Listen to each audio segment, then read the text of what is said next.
আসসালামু আলাইকুম।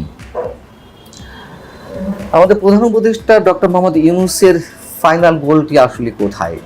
তার ডেস্টিনেশন, তার ভিশন, মিশন নিয়ে নানান ধরনের গুঞ্জন রয়েছে এবং এরকমটা শোনা যায় যে বাংলাদেশের সরকার প্রধান হওয়া বা হেড অব দ্য স্টেট হওয়ার ইচ্ছে তার দীর্ঘদিনের সুপ্ত বাসনা।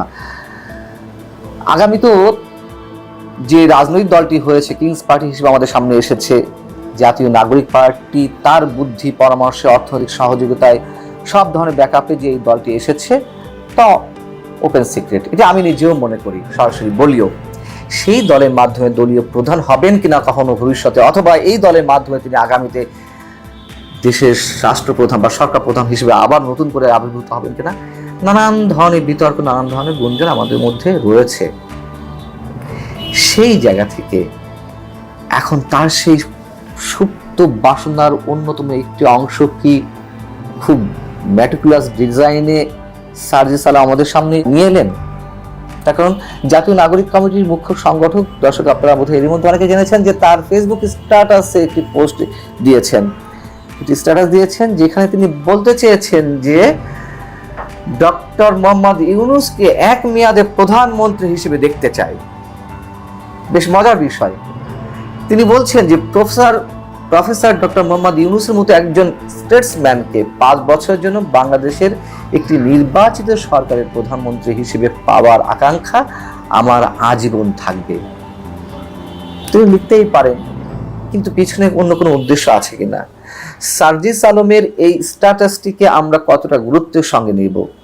এটি একান্ত তার ব্যক্তিগত ইচ্ছার একটি বহিঃপ্রকাশ, নাকি এর পিছনে বিশেষ কোনো উদ্দেশ্য রয়েছে, তার মুখ থেকে বের করা হয়েছে তার লেখনীর মাধ্যমে? এইভাবে আমরা বিষয়টা আলোচনা করব। আমরা তো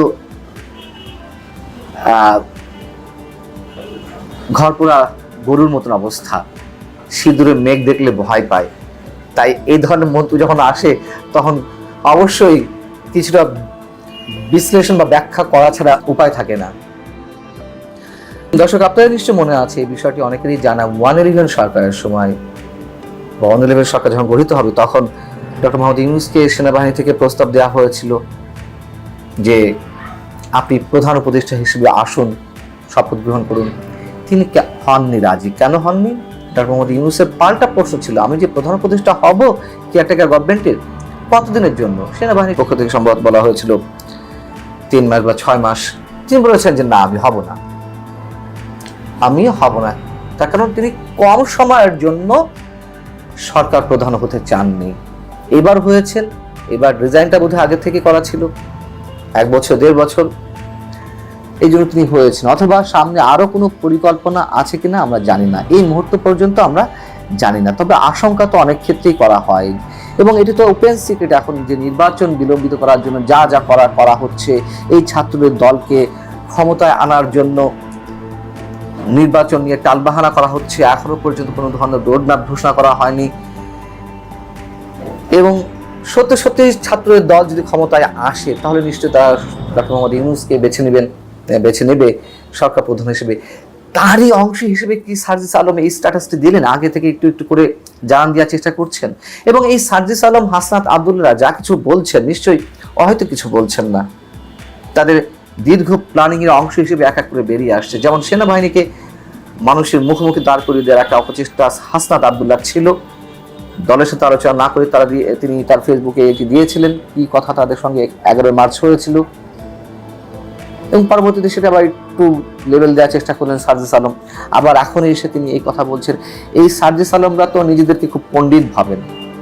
বাংলাদেশে আর সব মানুষ, 18 কোটি মানুষকে তারা একেবারে দুধ ভাত খাওয়া মানুষ মনে করেন, শিশু মনে করেন, বালক মনে করেন। তারা যখন হেলিকপ্টারে চড়েন তারা মানুষকে জ্ঞান দেন, সাংবাদিকদের হুমকি দেন, এটা কোন ধরনের সাংবাদিকতা। আবার তিনি যখন শতাধিক গাড়ি নিয়ে যাবেন তার এলাকায় শোডাউনের জন্য, সেটা নিয়ে তিনি নিজের মতো করে ব্যাখ্যা দেন, টাকা কোত্থেকে এলো, তার নানা জমিদার ছিল, কে জমিদার ছিল, নতুন নতুন তথ্য আবিষ্কার করা হয়। আবার নিজেদেরকে যে মির্জা ফখরুল ইসলাম আলমগীর মতন বর্ষিয়ান নেতাদের সহপর্যায়ে ভাবেন, মানে ওই পর্যন্ত উঠে গেছেন 2 দিন রাজনীতি করতে এসে, সেটাও তারা নিজের মুখে বলার চেষ্টা করেন। গত বৃহস্পতিবার একটি বিষয় ভাইরাল হয়েছে, আপনারা জানেন যে ঠাকুরগাঁয়ে তিনি গেছেন, তার এলাকায় তিনি কাদের নিয়ে বৈঠক করা শুরু করলেন? উপজেলা নির্বাহী কর্মকর্তা থেকে শুরু করে আটোয়ারি উপজেলা নির্বাহী কর্মকর্তা এবং ওই উপজেলা প্রশাসনের অন্যান্য সব সরকারি কর্মকর্তাদের নিয়ে তিনি বৈঠক করলেন। কিসের এখতিয়ারে তিনি বৈঠক করলেন? কিন্তু করেছেন। আবার উপজেলা নির্বাহী কর্মকর্তা তার স্টাফদের নিয়ে বৈঠকে বসেছেন। কেন? তারাও জানে সার্জিস আলমদের ক্ষমতা এখন কতটা, ক্ষমতা যে কতটা তা আবার তিনি নিজে বুঝিয়ে দিচ্ছেন সার্জিস আলম। যখন বিএনপি এক নেতা মতিউর রহমান তিনি ইউএনও অফিসে যাচ্ছিলেন একটি কাজে, হঠাৎ গিয়ে দেখেন সার্জিস আলমের সঙ্গে সবাই বৈঠক করছেন। বৈঠক শেষে তিনি জিজ্ঞেস করলেন যে কিসের ভিত্তিতে, কোন এখতিয়ারে তিনি সরকারি কর্মকর্তাদের সঙ্গে বৈঠক করলেন। তখন সার্জিস আলম বলছিলেন, আসলে আপনারা চান না যে এলাকার কোনো উন্নয়ন হোক। আপনাদের নেতা বিএনপি মহাসচিব মির্জা ফখরুল ইসলাম আলমগীর তো ইচ্ছা করলে ঠাকুরগাঁয়ের জন্য অনেক কিছু করতে পারেন, তো তিনি যদি করতে পারেন আমিও পারি, আমি একটি দলের অন্যতম গুরুত্বপূর্ণ নেতা। অবস্থা দেখুন, মির্জা ফখরুল ইসলাম আলমগীরের সাথে নিজেদেরকে কম্পেয়ার করতে এতটুকু বাধে না। এদের ঔদ্ধত্য, এদের নিজেদের সম্বন্ধে ভাবনা এতটা উঁচুতে গিয়ে পৌঁছেছে। ডক্টর মোহাম্মদ ইউনূসের সুদূর প্রসারী উচ্চাভিলাষ সম্পর্কে তো আমরা এর মধ্যে অনেক কিছুতেই পরিষ্কার হয়ে গেছি।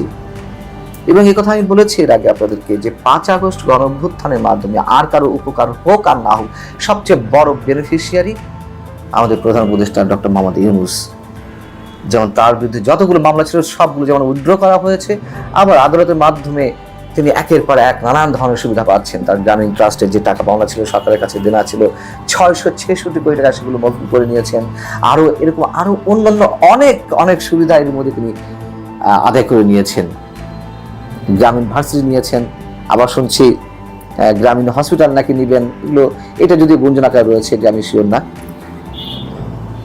অতএব সরকার প্রধান হওয়ার তার যে সুপ্ত ইচ্ছা নির্বাচনের মাধ্যমে, নির্বাচিত সরকারের, সেটাও অমূলক সম্ভবত কিছু লেখেননি সার্জিস আলম। আল্লাহ হাফিজ, ভালো থাকুন সবাই।